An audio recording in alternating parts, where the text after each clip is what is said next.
Ice cream ಕಂಡರೆ ಯಾರಿಗೆ ತಾನೇ ಇಷ್ಟ ಆಗೋದಿಲ್ಲ ಹೇಳಿ. ಪ್ರತಿಯೊಬ್ಬರಿಗೂ ಕೂಡ ಇಷ್ಟ ಆಗುವಂತಹದ್ದು ಐಸ್ ಕ್ರೀಮು. ನೀವೇನಾದರೂ ಐಸ್ ಕ್ರೀಮ್ ತಿಂತಾ ಇದ್ರೆ ಈ ಸ್ಟೋರಿಯನ್ನು ನೋಡಬೇಕು. ಬೆಂಗಳೂರಿಗರೇ, ನೀವು ದಿನನಿತ್ಯ ಐಸ್ ಕ್ರೀಮು ತಿನ್ನೋ ಚಟಕ್ಕೆ ಬಿದ್ದಿದ್ರೆ ಈ ಸ್ಟೋರಿಯನ್ನು ಮಿಸ್ ಮಾಡದೆ ನೋಡಬೇಕು. ನೀವು ಐಸ್ ಕ್ರೀಮ್ ತಿನ್ನುವವರಾಗಿದ್ದರೆ ಈ ಸ್ಟೋರಿಯನ್ನು ಯಾವುದೇ ಕಾರಣಕ್ಕೂ ಇಗ್ನೋರ್ ಮಾಡೋದಕ್ಕೆ ಹೋಗಬೇಡಿ. ಬೆಂಗಳೂರಿಗರೇ, ಬೆಂಗಳೂರಿನಲ್ಲಿ ಸಿಗ್ತಾ ಇರೋದು ಐಸ್ ಕ್ರೀಮ್ ಅಲ್ಲ, ಬದಲಾಗಿ ಡೆಡ್ಲಿ ಕ್ರೀಮು. ಬಾಯಿ ಚಪ್ಪಲಕ್ಕೆ ಐಸ್ ಕ್ರೀಮ್ ಬಾಯಲ್ಲಿಟ್ಟರೆ ನಿಜವಾಗ್ಲೂ ಗೋವಿಂದ. ಬೆಂಗಳೂರು ಗ್ರಾಮಾಂತರದಲ್ಲಿದೆ deadly ice cream. Ice cream ತಯಾರಿಕಾ ಘಟಕದಲ್ಲಿತ್ತು ಬೆಚ್ಚಿ ಬೀಳಿಸುವ ಅಂಶ. ತಳ್ಳೋ ಗಾಡೀಲಿ ಐಸ್ ಕ್ರೀಮ್ ತರ್ತವನೆ, ಕೇಳಿದ್ರೆ ಕುಟ್ಟು ಕೊಡ್ತಾನೆ ಅಂತ ಹೇಳಿ ತೆಗೆದು ತಿನ್ನೋದಕ್ಕೆ ಹೋಗಬೇಡಿ. ಅಲ್ಲಿನ ಐಸ್ ಕ್ರೀಮ್ ತಿಂದರೆ ಹೃದಯ ಸಂಬಂಧಿ ಕಾಯಿಲೆಗಳು ಗ್ಯಾರಂಟಿ. ಬೀದಿಯಲ್ಲಿ, ರಸ್ತೆ ಬದಿಯಲ್ಲಿ ಐಸ್ ಕ್ರೀಮ್ ತಿನ್ನೋದನ್ನು ನಿಲ್ಲಿಸಬೇಡಿ.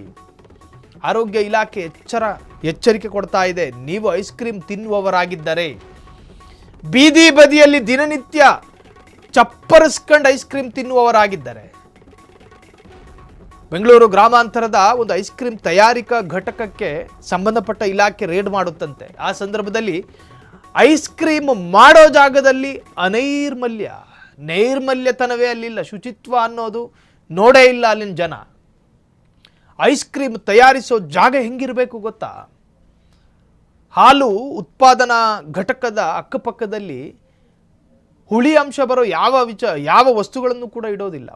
ಒಂದು ಹನಿ ನಿಂಬೆ ಹಣ್ಣಿನ ರಸ ಬಿದ್ದರೆ ಸಾಕಲ್ವಾ? ಹಾಗೇನೆ ಐಸ್ ಕ್ರೀಮ್ ಉತ್ಪಾದನೆ ಮಾಡುವ ಮತ್ತು ಐಸ್ ಕ್ರೀಮ್ನ ತಯಾರಿಕಾ ಘಟಕದ ಅಕ್ಕಪಕ್ಕ ಅತ್ಯಂತ ಶುಚಿತ್ವವನ್ನು ಕಾಪಾಡಬೇಕು. ಆದರೆ ಇಲ್ಲಿ ಕೊಳಕು ನಾರುವ ಸ್ಥಿತಿಯಂತೆ. ಬಾಯಿ ಚಪ್ಪಲಕ್ಕೆ ಐಸ್ ಕ್ರೀಮ್ ಬಾಯಲ್ಲಿಟ್ಟರೆ ನಿಜಕ್ಕೂ ಗೋವಿಂದ. ಬೆಂಗಳೂರು ಗ್ರಾಮಾಂತರದಲ್ಲಿದೆ ಡೆಡ್ಲಿ ಐಸ್ ಕ್ರೀಮ್ ತಯಾರಿಕಾ ಘಟಕದಲ್ಲಿತ್ತು ಬೆಚ್ಚಿ ಬೀಳಿಸುವಂಥ ಅಂಶ.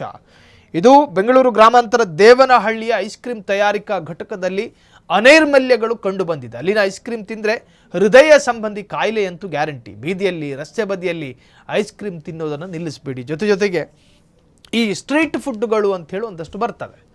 ಪಾನಿಪುರಿ, ಪಾವ್ ಬಜಿ, ಐಸ್ ಕ್ರೀಮು, ಇವುಗಳನ್ನು ತಿನ್ನೋದಕ್ಕಂತಲೇ ಸೃಷ್ಟಿಯಾಗಿರೋ ಒಂದು ವರ್ಗ. ಅದು ಆ ವಸ್ತುಗಳನ್ನೇ ತಿಂತಾರೆ ಅಂತ ಅವ್ರ ದೇಹ ನೋಡಿದ್ರೆ ಗೊತ್ತಾಗ್ಬಿಡ್ತವೆ.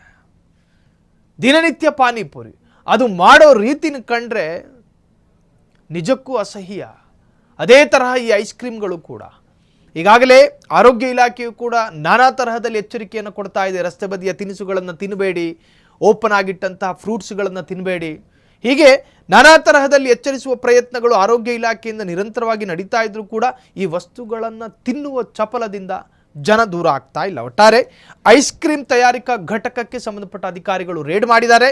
ಅಲ್ಲೊಂದಷ್ಟು ಅಶುಚಿತ್ವತೆ, ಅನೈರ್ಮಲ್ಯತೆ ಕಂಡು ಅಧಿಕಾರಿಗಳೇ ದಂಗಾಗಿರ್ತಕ್ಕಂತಹ ಘಟನೆ ಬೆಂಗಳೂರು ಗ್ರಾಮಾಂತರದಲ್ಲಿ ನಡೆದಿದೆ.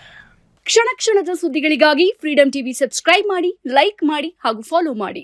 ಹೊಸ ಸುದ್ದಿಗಳ ನೋಟಿಫಿಕೇಶನ್ಗಾಗಿ ಬೆಲ್ ಐಕಾನ್ ಮೇಲೆ ಕ್ಲಿಕ್ ಮಾಡಿ.